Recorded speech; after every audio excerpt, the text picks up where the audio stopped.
Bonjour à tous. Alors cette vidéo du jour sera en deux parties. La première, je vous confirme que le concours a bien été remporté. Il a été remporté par Julien qui a trouvé les 5 bonnes réponses assez rapidement, d'ailleurs en quelques minutes. Il m'a envoyé un mail avec les 5 réponses exactes et il a été le premier. Donc félicitations encore Julien, je l'ai déjà félicité, je lui ai déjà annoncé sa victoire en ligne, mais je tenais à faire cette vidéo puisque d'autres personnes me demandent encore si le concours a été remporté. Donc oui, le concours a été remporté. On passe maintenant au concours des 10 000 abonnés. Alors il y en a encore pour un petit moment, hein, j'en suis encore très très loin.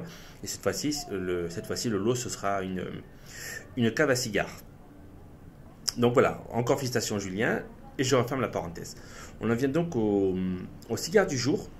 Il s'agit d'un Vigueros. Alors c'est une marque qui se vendait à l'origine uniquement dans une manufacture dans la région de Pinar del Rio, où l'on retrouve la célèbre boîte à bar, une des régions où l'on produit les meilleurs tabacs du monde.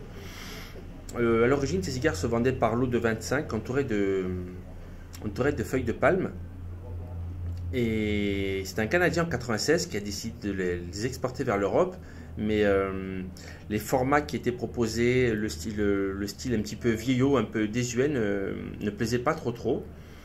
Donc la société a décidé de le moderniser et d'abandonner les fagots de 25 au profit de cigares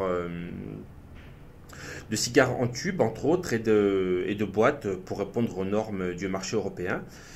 Ce Vigueros Robusto est le tout dernier de la gamme, c'est le Vigueros Centrofino. Il fait environ 130 mm de long, donc 13 cm, pour un diamètre d'un peu moins de 2 cm. Au niveau des saveurs, eh bien, c'est un cigare qui est globalement assez boisé, même floral aussi, avec des petites notes de poivre. Le premier et deuxième tiers sont très intéressants. Pas de surprise sur le dernier tiers, mais ça reste quand même un cigare avec un très très bon rapport qui a été pris. Une très bonne entrée en matière dans le monde du cubain. Donc c'est vraiment un cigare que je vous recommande.